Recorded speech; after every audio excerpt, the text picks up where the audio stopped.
3, 2, 1. We are live and alone, which is nice. As in without my new cat, who's very, very possessive. Giza from Prague, welcome. Welcome, everyone. This is A Nose Knows again, the first and only channel dedicated entirely to the long lost, to the never known, to the more obscure or the brand new items in perfumery that I try to find for you and then do a review as to document stuff before they disappear. Some of them are discontinued already. Some of them are just simply not on the hype trend at all. Not that I'm trying to put them there, but I don't want them to fall under the radar of such fine noses as yourselves. If this is your first time at A Nose Knows, please know that we're not selling anything. I am not affiliated and not non-sponsored. I pay for my own stuff.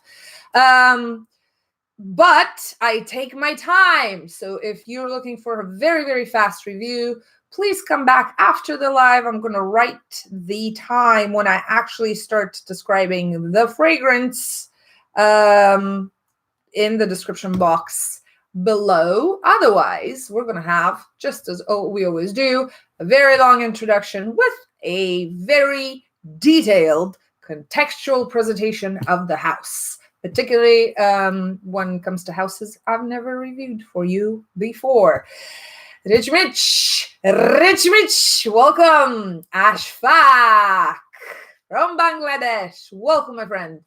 Your outfit seems a Schiaparelli. It's not a Schiaparelli, but you're very close. You have a good eye. This is an Oleg Cassini, and it's sparkly. I know you can't see all of the sparkles, but I'm a peacock today.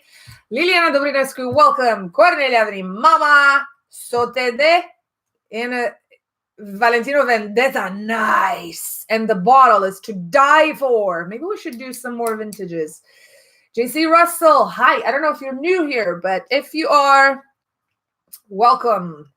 Thank you all, and let's get going. Today we're talking about a fragrance, Hakanabi. Hello, hello. If this is the first time you say hello, please let us know where you're coming from.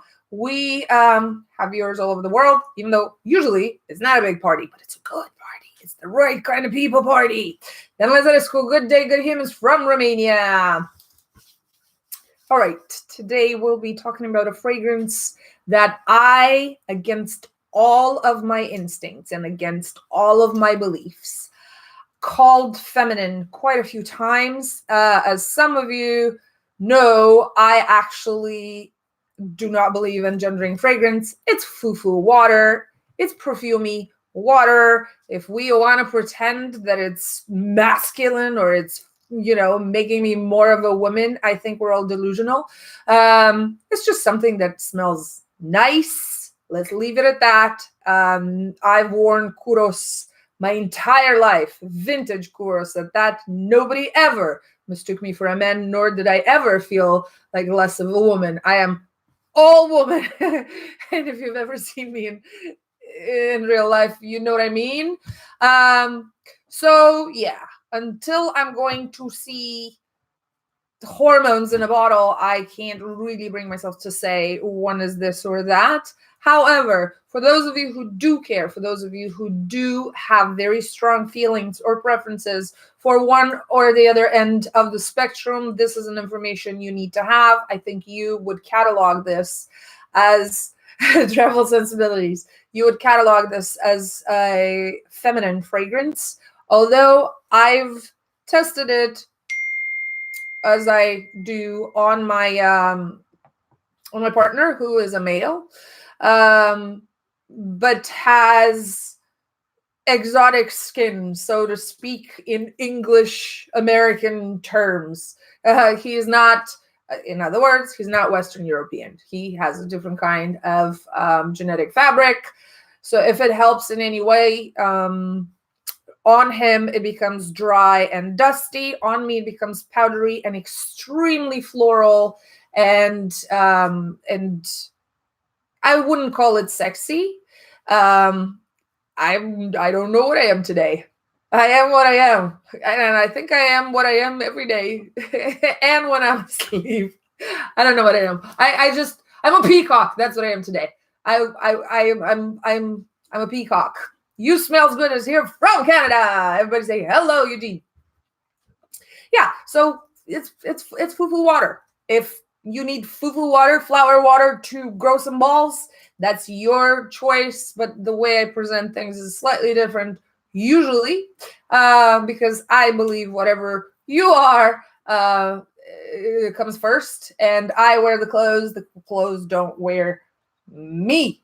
Ash Fox saying, wearing a blend of vetiver, cura, shamama. I don't know what these are. Taifi Rose, that I recognize, and a few more things.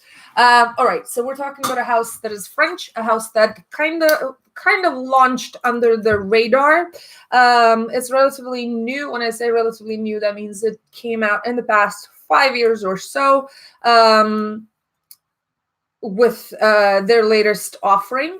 The collection numbers or counts 7 fragrances only, and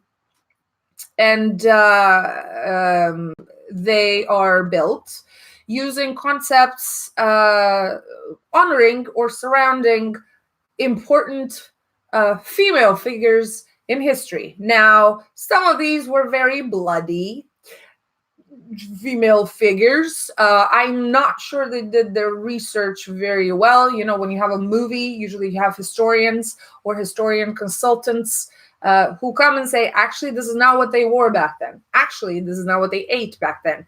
For accuracy and a more authentic vision upon something that no longer exists. I don't think these people did this. They are French. They know perfumery, and in this case, to be honest, it's all okay. What I don't understand is why the 7 fragrances, although they were built by the same person who does have a signature and recognizable as so, they're all kind of in the same very feminine, very not ethereal, but feminine, fertile kind of approach. All of them have fruit in them, which is something that I don't necessarily go for. And of all, I have not tested the entire line, but about 3 or 4 of all, this is the one that I purchased. But just to give you a little bit of perspective, I believe 2 or 3 of them were granted close to perfect ratings by Luca Turin. If any of you care about his ratings or share the same type of aesthetic and knows with him, then maybe this is a white dot, like a lotto winning ball for you. Anka from Romania, welcome. Do you guys hear me okay? Do you see me okay? Because the comments are rather static at the moment, and I'm not sure if I need to keep going or yes. Okay, go. Good. Bon. The house is called Romea d'Amour. All the bottles look like this, which is very elegant but slightly annoying because they keep toppling. I do not like to keep my bottles in boxes. I like to see them. I think the experience of holding them, the tactile experience is almost as important as the smell. Not exactly, but you know what I mean. I think the whole package tells a whole story.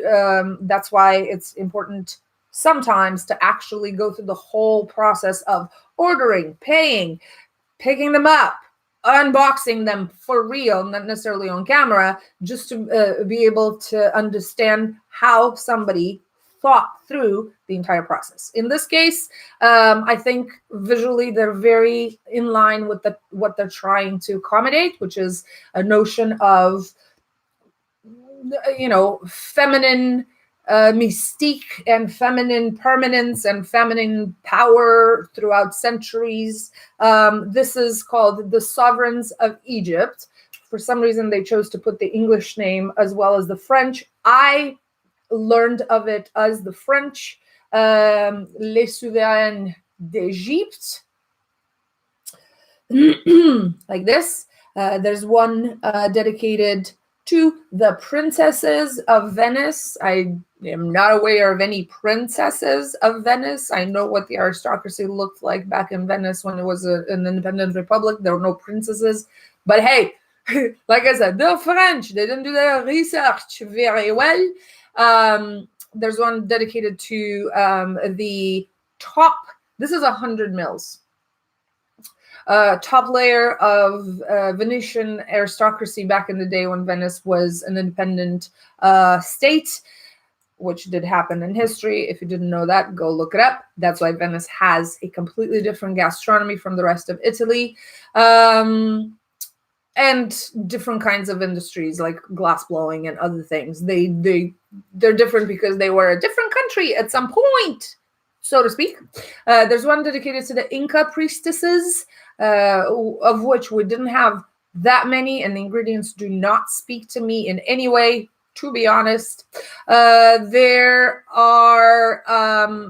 one dedicated to the princesses of Japan, and so on. So there's 7 in total. Something dedicated to India. I'm trying to remember the rest. And this, as the name says, is dedicated to the sovereigns of Egypt. There is no female word for pharaoh, which is disturbing because there are almost as many female pharaohs as there were men. Back in the day, things were a little bit more lax. And because of bloodline transmission, things, evolved that way quite a few times. Wana, welcome. They should provide a bottle holder. Yeah. Yes, it topples over very, very easily. So the house, again, is called Romea. I do not know, and I was not able to find what Romea means. But Dameor is, from what I'm seeing, Romea backwards. So this is a palindrome for something. For those of you who don't know what a palindrome is, it is a word that can read the same from the beginning as it does from the back, or backwards. So Romea Dameor is a palindrome. I don't know who invented it. I was not able to find any information on the founders of this house or what they're trying to achieve. And you know what? Fine. If they don't want to be found, if they don't want to be bothered with explaining concepts and whatever, doesn't matter. We're going to take it for what it is. So Romea Dameor is all dedicated to women. All of them, the ones that I smelled, 4 out of 7, are interesting because, one, they're not necessarily historical and they're not necessarily localized. It doesn't smell like Egypt to me necessarily. Number 2, they do not necessarily pound on the idea of femininity, if that makes sense. I mean, you smell them and there's no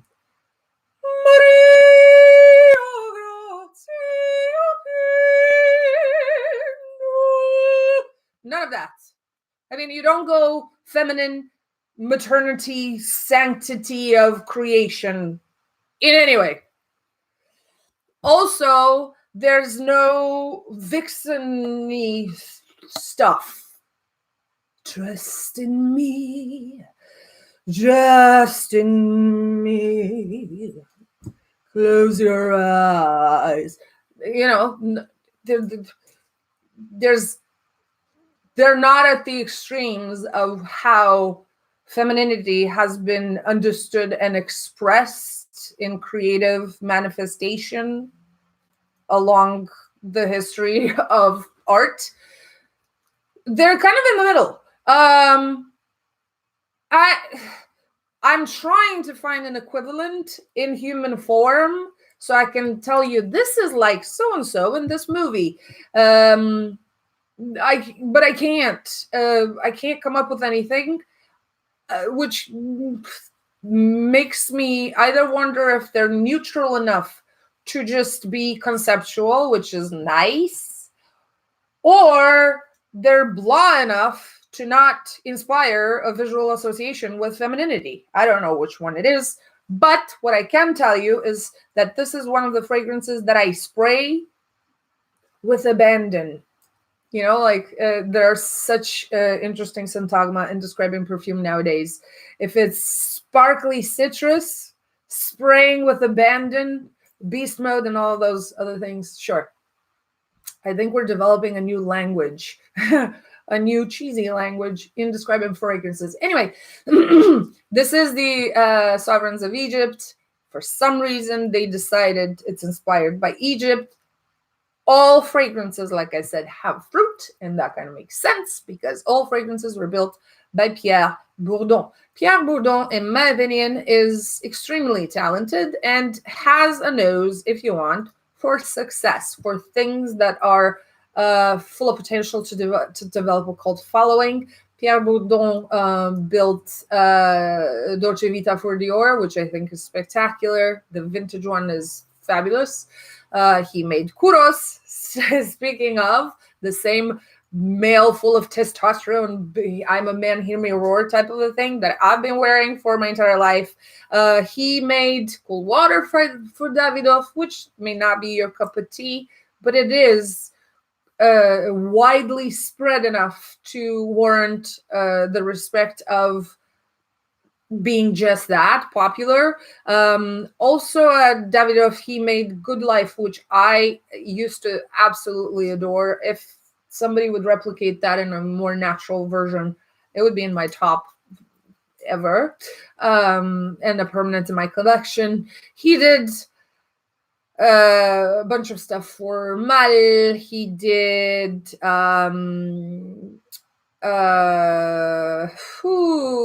he did a few thing for Medici. He Ambre Top Capri, I think, is his. He did the most luxurious fragrance in the cologne in the world, which is Mark Burley, which is something that's interesting to talk about whenever we have time. So Bourdon, I think is great. Bourdon made Féminité du Bois under Serge Luzin when he was working at Shiseido with Sheldrake. He has a nose. He is very fluid in finding a niche that hasn't been filled, and he does it well. The hand is there, the nose is there, the ask the meme meister to make it for you. I don't know what that means. To make what for me? Oh, the Good Life? That would be something. I know. So Bourdon is interesting. I have a feeling that he's quite kooky, and I have a feeling that he has that kind of fine understanding of the human nature that scares me, because I usually see it in psychopaths and sociopaths and other stuff. But I don't know anything about the guy. I don't want to throw things out there. He's a pretty discreet presence in perfumery, and I'm talking out of my... So I'm going to stop that, and let's focus on Romea d'Améor. Romea d'Améor, Les Souveraines d'Égypte, is a powdery floral. Like I said, it's not femme fatale, and it's not sanctity of maternity. This is not necessarily in connection with what we understand through Egyptology today. This is not a Nefertiti, and this is not a Cleopatra. This is not mind over matter. This is not history and ruins. And particularly because I got Peter Carter's samples this week, and I've been smelling his Dendera. Nothing goes for this in the temple dry, ruin, history, stickiness, mummification, millennia, echoes, dungeons, and undergrounds, and magnitude, and we don't understand how pyramids work kind of way. This is not going that way. This is just beautiful. It's very, very hard to explain this fragrance. I'm sure you can find the notes online. I can go by and tell you what comes out first. It's one of those soups filled with everything. So I'm pretty sure that going through them all won't help. But I will tell you that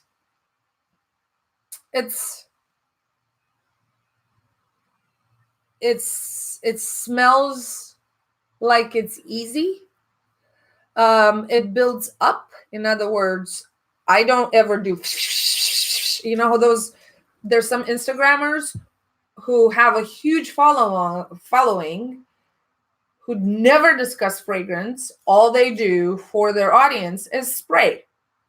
Of course, I'm not as pretty, young, or skinny, or whatever as they are, but ever. But they go like this 38 times. I mean, they're basically walking around with an atomic mushroom above their heads. I never do that. But today I did, because this does not smack you. This becomes a little bit more dense, but it doesn't project farther. It doesn't get louder. It just gets a little bit more meat, because the first round, even though it's very present and it lasts forever, it's very diaphanous. It smells like air, but better. It smells like my air, but better. If I was made of air. I don't know how to explain it. And I'm not meaning farts. This is going in the wrong direction. I apologize if anybody from the brand is watching this. They're going to be horrified. They're going to say, those damn Americans, they don't get it.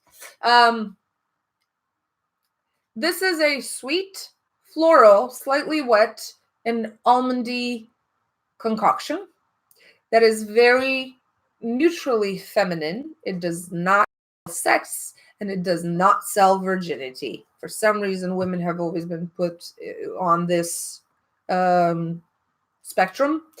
This is somehow off it. Bourdon is Rudnitska's only student. I did not know that, but it kind of makes sense. It kind of makes sense.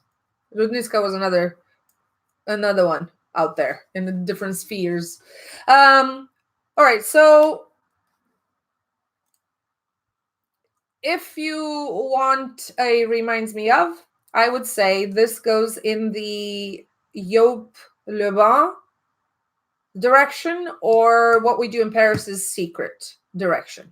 However, this is fleshier. This is deeper. This has more layers. And it has slight surprises at every corner. Now, it's not a capo d'opera. It is the best of the line, I believe, because it's the easiest to wear and it fulfills its job the best. Its job at $100 per 100 mils is to be worn. That's why they sell it in these buckets. I don't think they have smaller bottles. It's meant to be liked, to be worn, to be put on just like an accessory. This is not supposed to speak for you. This is not supposed to find you a mate, drop her panties or his boxers. This is not supposed to make you procreate or, create revolutions. It's not. This is not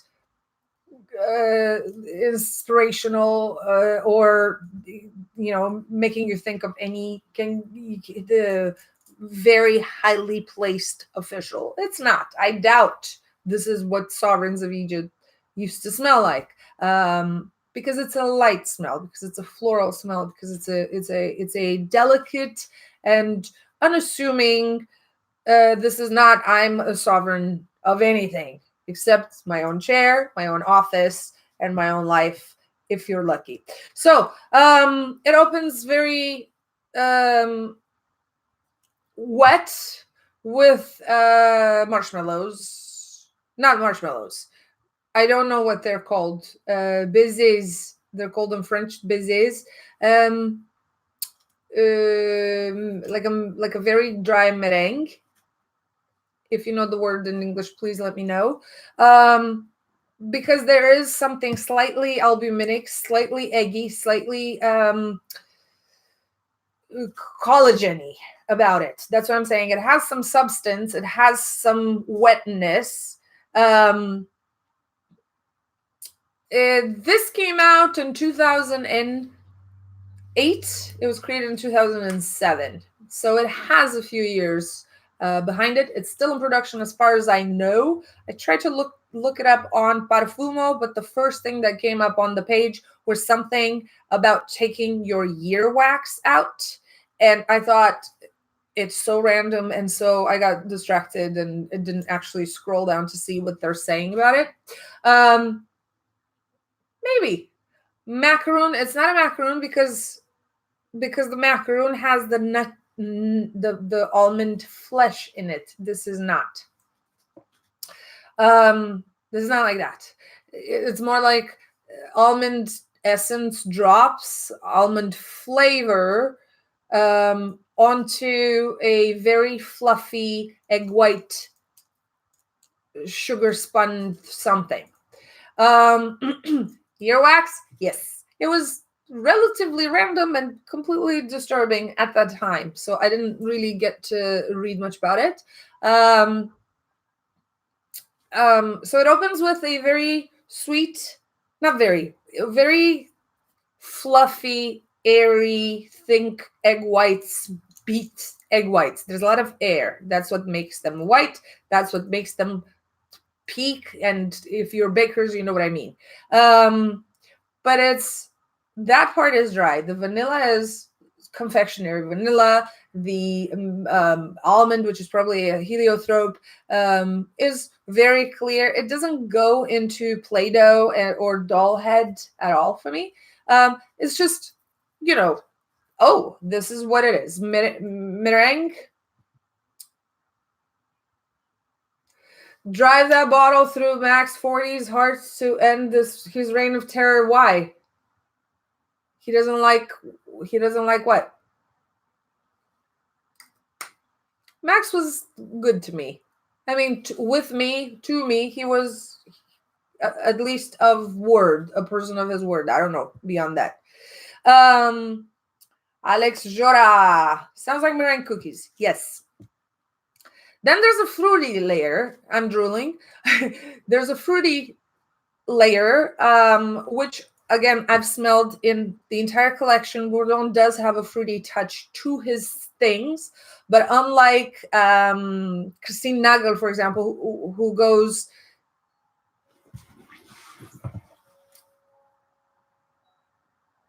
Please forgive me. I really need to go get this package from downstairs. Oh!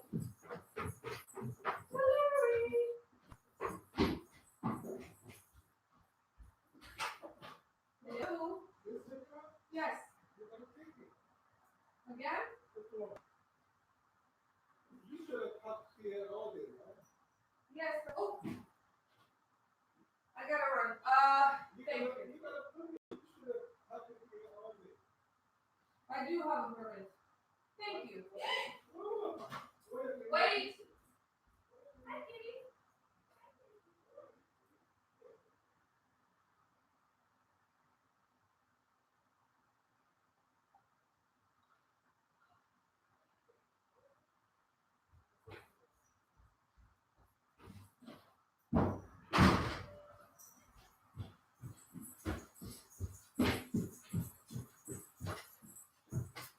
Please forgive me. That was not a package. That was a ticket, and my cat ran out. So, where were we? The trials and tribulations of living with another soul. I wish. I'm expecting a huge delivery today, but this was not it. Hi from Washington City. All right. I was saying that this opens sweet. This opens very honest. It's not overwhelming. It's not extremely in your face. It's not cloying, and it's not sticky in any way. Good turn of pace. I don't know what that means. What does it mean? I don't know. Please explain. Fruit. Right underneath that, there are fruit. And at times, depending on the temperature, I think I perceive a very sour but aromatic fruit. I think they declared lychee, but I would say more of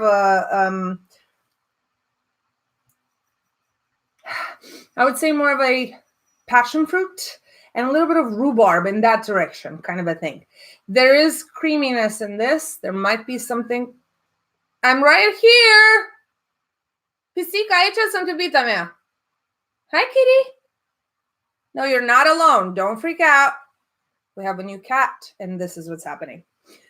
There's a creaminess as well. I'm not sure where it's coming from. Some of it is from this nuttiness of the almond. Some of it is probably something lactonic, maybe a little bit of coconut, but that doesn't always come. This sour fruit note sometimes is made wet by something aquatic. I'm also thinking watermelon sometimes when I smell it, but it's not as watery as the fruit itself. I did say from the beginning that this fragrance is wet. It is wet. All the sweetiness is wet, but not sticky. So that's why it makes me think of, a fleshy floral, something maybe like lotus, something like tulip, water flowers. Think that way. And fleshy fruit, like the lychee, like the watermelon, stuff that you actually dig into and you have to process in order to get the taste, because the juice is there, but you have to chew it before that. Whereas an apple or maybe even pear, it smells before you actually chew through it. Does that make any sense to you? It's an interesting delineation, which I've never done before. In my head, things are being put in buckets that sometimes have nothing to do with smell and can only be explained through other senses as well. So if you're like me, please let me know. All right, so sweet. The sweetness stays. There's fruit. There are the wet flowers. Somehow there's also powderiness, which I don't really understand because I don't often see powder and the sensation of, dew, that kind of wetness, dew, like morning dew. So it's a foggy, dewy type of wetness. Creaminess layer, probably a little bit of jasmine in there because my mouth never lies to me. I drool from hediones in any form.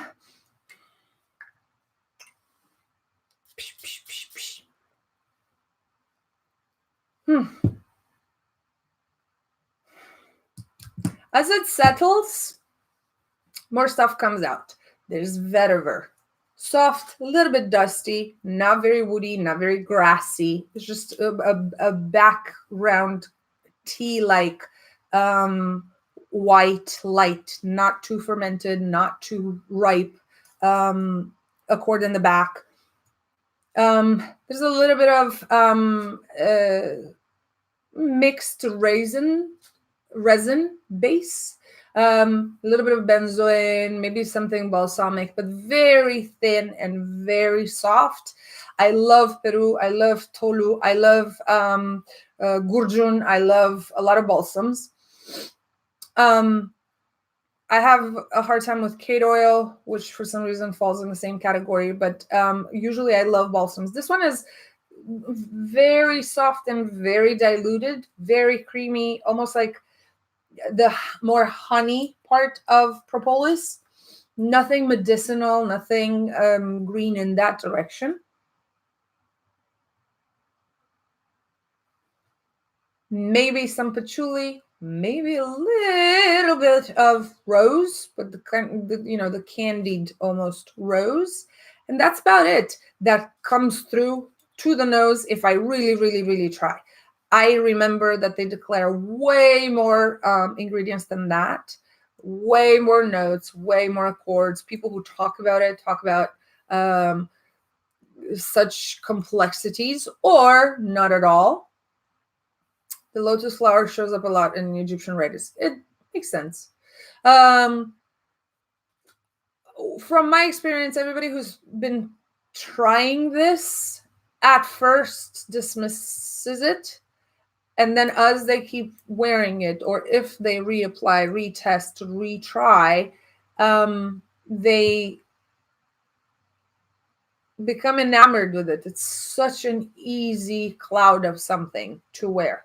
It's such an unassuming thing to wear. It's such a beautiful and uplifting. It's not zingy, it's not sparkly, it doesn't inspire you, it doesn't send you to war, it doesn't, none of that. And the other ones don't either. It's very assumed and very calm and very, I would say regal, but it's not regal because this is not what they wear in regal anything. Haven't met too many royals, but this is not what they wear at that level, you know? Or maybe it is. Who knows? It's self-sufficient. It's self-fulfilling, if you want. It's not necessarily a very, very complicated review today because there's not much to say about it other than it's very beautiful. It's very easy to wear. It's not very pregnant and it's not very delineated, and it's people are maybe not going to ask you or compliment you if this is important to you, but it does come with you. It fuses, it's gentle, it's dressing you if you want, and it's one of the very few that I spray like that and I don't feel bad about it. I would let it sit. It goes through. Right now there's an ink, for example, impression. What it's coming from, I don't know, but it's something slightly metallic, slightly indigo-ish, something a little bit salty. I feel some Peru balsam right now, depending on the phase in the application. It does change a couple of times. It's never the same, so I can't tell you the development as I do with other fragrances. And that's it. This is a house I think you should pay attention to. Sometimes they pop up on eBay for less than what they are in retail. I don't know of any store that sells them retail, particularly in America, but they're easy to get online. They do deliver to the States, I believe. And they keep coming up. People use them and then they sell them for less. I think last time I checked, there was something for like $40, $50 online. It was a partial, but it was, quite a tall partial. So they can be found for less for this kind of money, for this kind of market, for the kind of launches we've had recently. Yeah, if we're talking about the value, this I don't think this is anything under or less than what we're willing to pay a lot of money for from very, very well-known houses. So I think Pierre Bourdon did a good job with this. Is this my favoritist Everest? No, it's not.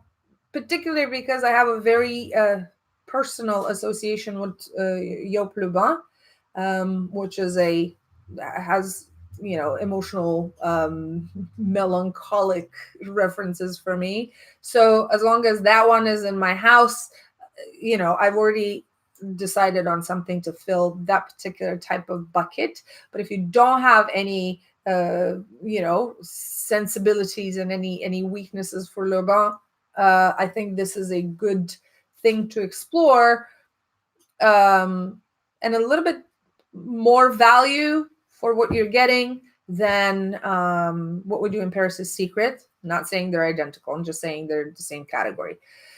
Give them an eye. We're actually finishing up early today. Do you have any questions for me? Apart from why did I get a ticket and why am I wearing sparkles on a Thursday morning?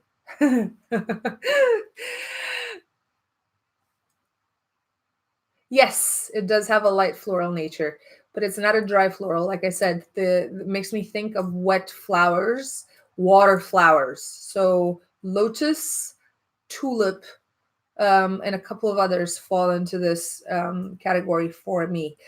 Sometimes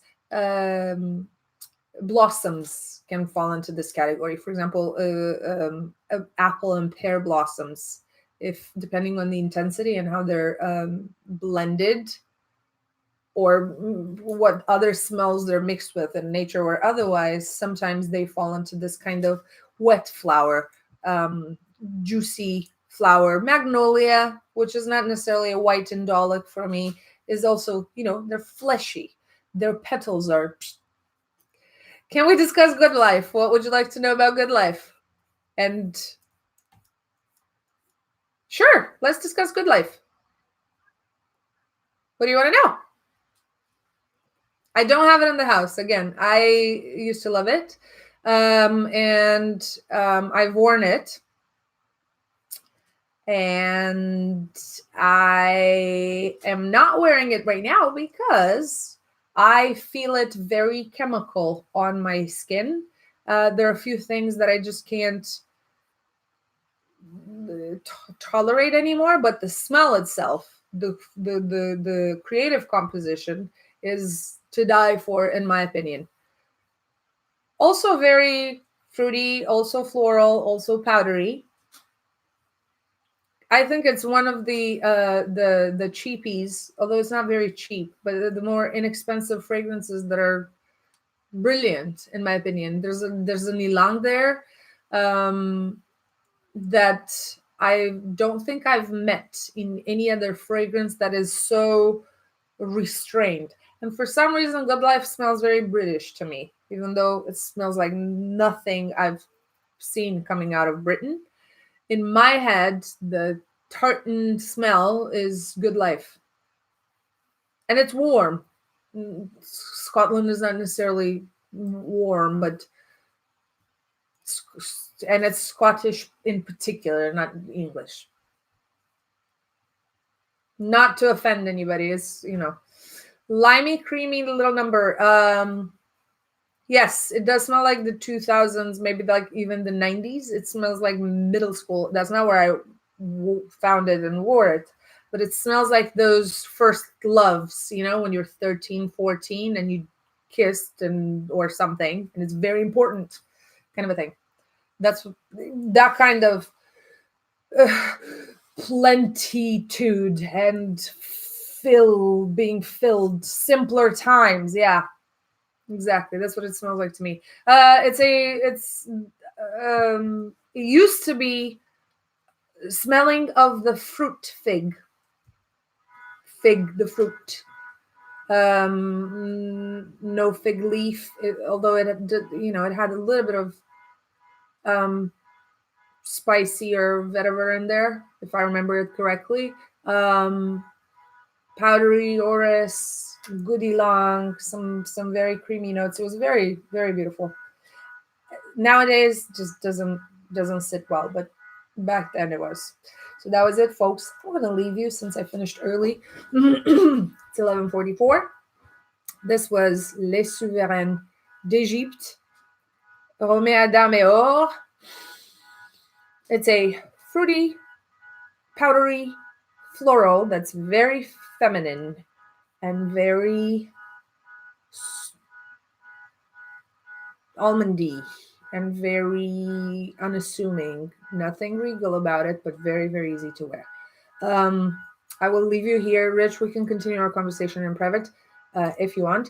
You can find me on Facebook or other places because typing is much easier than speaking to the camera. I will let the rest of you go, and I will see you next time We'll see with what. I have a few things on the list. Probably a discontinued, very, very, very hard to find line that I think everybody should know about. What we do in Egypt is secret. And let's say it together, please. May no more tickets come your way. Keep it real, but keep it kind, folks. Or keep it kind, but always keep it real. And the most important, the bestest, the grandest thing anybody can do in life, in my opinion, wherever you go, make it better. Don't live for nothing. You know what I say. All right, folks. Philosophy. Oh, the deep. No, I'm not. I'm going to let you go. Bye. And stream 1, 2, 3. Boom. Yes.